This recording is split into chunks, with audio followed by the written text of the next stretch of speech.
You are a small Arctic fox who was not meant to pull a giant sled with packages on it. The only thing I'll be remembered for now is not being memorable, like that other guy. What guy?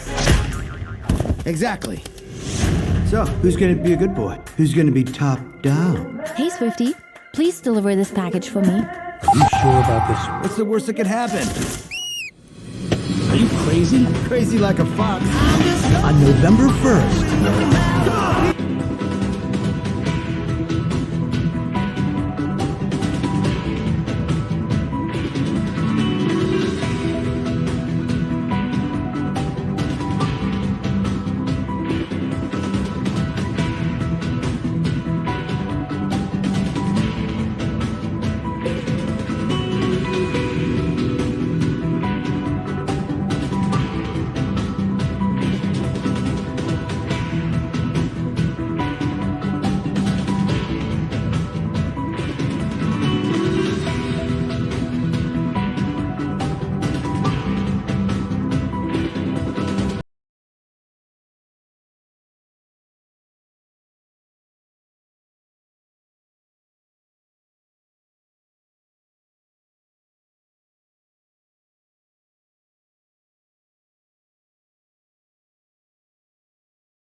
A group of elite skiers is caught in a colossal avalanche while descending Tunnel Creek, a 3,000-foot vertical drop in the backcountry near Stevens Pass Ski Resort in Washington State.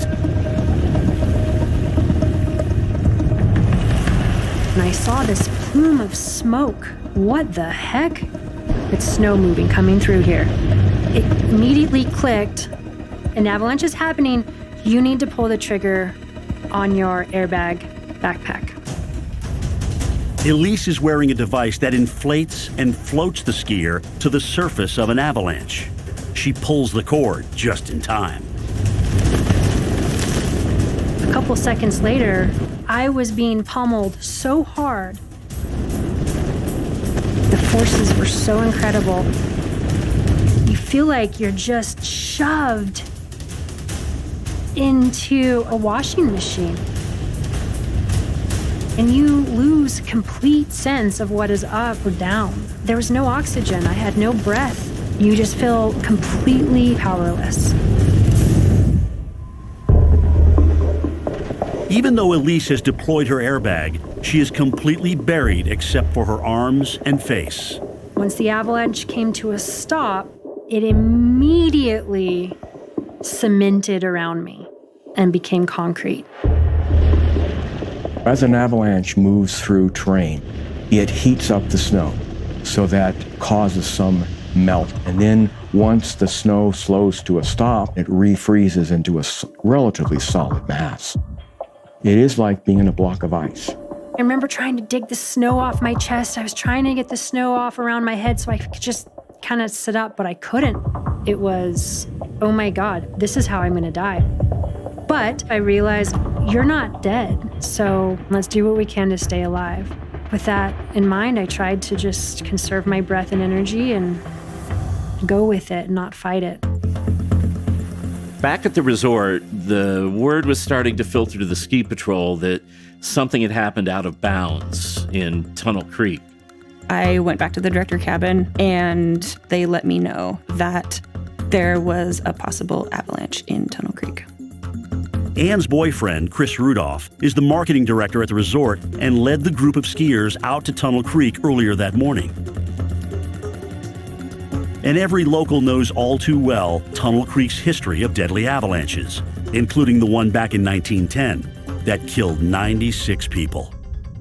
A train came out of the tunnel, and the rain released a very large avalanche, which then hit the train, carried it and the passengers into the creek below. At Stevens Pass, Anne desperately tries to contact Chris. I immediately called Chris's phone and sent him a text message, and I did not get any sort of response whatsoever. I talked to the ski patrol director, and he told me to just try and be calm and be patient, and that he would let me know what was going on as soon as he knew more. You can't be calm when you know that your person is potentially involved in the avalanche. All I wanted to know was that Chris was okay. At the avalanche debris field, skiers who had gone around Tunnel Creek have just arrived on the scene. They call 911 and switch their avalanche beacons from signaling mode to searching mode. 911, reporting. Hi, I'm at Stevens Pass Resort on the backside of Tunnel Creek from High Point on 7th Avenue. We have a major avalanche, and we might have 3 to 4 people missing. When the first person in our rescue party got to the scene, he saw my pink mittens sticking out and immediately came straight for me. He ripped out his shovel and started unburying me frantically. It's very hard snow. To get to a victim down just a couple feet is a very time-consuming and very strenuous process. Speed is of the essence because only 40% survive longer than about 20 to 25 minutes under the snowpack. In the hasteness of it all, the frantic feeling of needing to unbury someone, the shovel actually flew out of his hands and down the field. So he started unburying me with his hands. And then once we got me upright, we were able to pull the shovel out of my backpack, and then he started unburying my legs. Once I was unburied, I kind of went into a little bit of a daze. I think a lot of relief that I was still alive, but it was just very mesmerizing of what had just happened. Elise suffers bumps, bruises, and scrapes, but walks away with no major injuries. My life was saved because of a device, the avalanche airbag backpack. That was probably what allowed her to survive the avalanche, because the airbag is supposed to help float you toward the surface, so you're not completely controlled by the avalanche at the base where you're subject to the rocks and the trees. The group continues to search for buried skiers. They eventually find 3 more trapped under the avalanche. They all had their avalanche beacons on, so they were able to be found in a relatively short time, but the trauma from being pummeled were severe.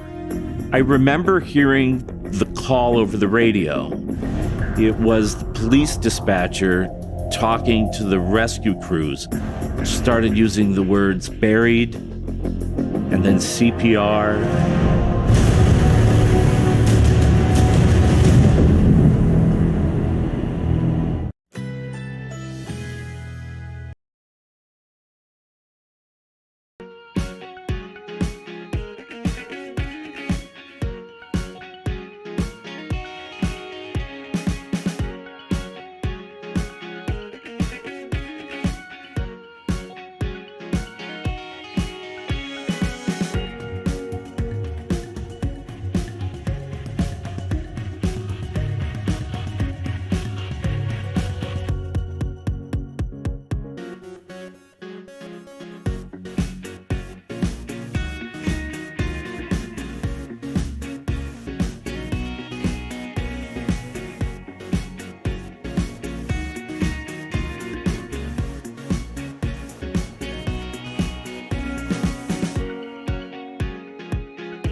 I'm craving wings.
and feeling. I figured it couldn't be good news. He confirmed with me that 3 people had passed away and that one of them was Chris. I felt like I couldn't breathe, and I felt like the walls were closing in. It didn't feel like it was real. I burst into tears, and I just sat there and cried. Chris Rudolph was 30 years old. Skier Jim Jack, age 46, and another member of the group were also killed in the avalanche. After a while, I realized that I needed to let Chris's family know what was going on. Calling his parents was the hardest thing that I've ever had to do. When we arrived at the scene, we started piecing together quickly that this was much bigger than what we thought. We were all wondering, how could an avalanche happen with a group of some of the most experienced skiers on the planet? Tunnel Creek was definitely a gut check. And I really had to do a lot of reflection on what happened that day and take some ownership. That day I checked out mentally. I learned a really hard lesson that Mother Nature never checks out. The aftermath of the avalanche, we learned a number of things. One is no one is immune to danger. And we also learned to respect the mountain a little more.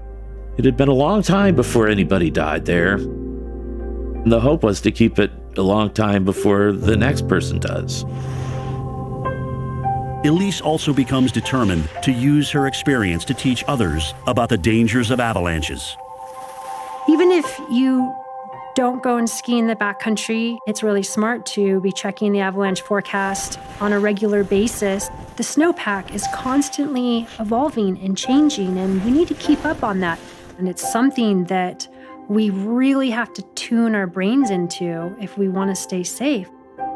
It's okay to say no, and it's okay to back down, because at the end of the day, it's all about living another day to ski another day.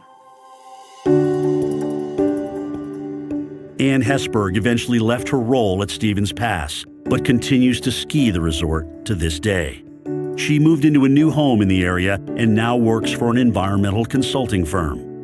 When looking back, Ann focuses not on the tragedy, but the spirit of Chris Rudolph.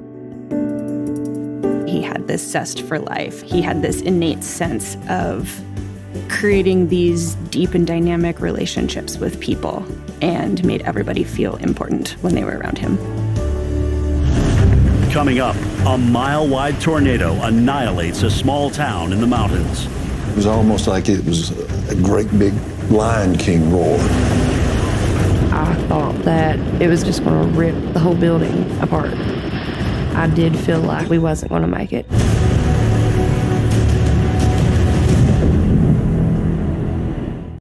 What's happening inside Average Underwear?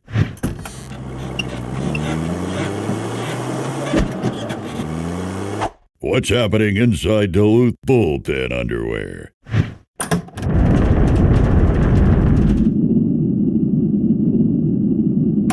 Duluth trading bullpen underwear with Stay Put pouch. Keep your boys where they belong. Only at Duluth stores and DuluthTrading.com. I've been using this glove since I was a kid. Hey, Grandpa. Hey! It's a perfect fit. I wouldn't give it up for anything. Like our wireless service, Consumer Cellular. They have exactly what we need at a really great price. Consumer Cellular offers talk, text, and data for as low as $20 a month, and they've been an approved AARP provider for over 10 years, so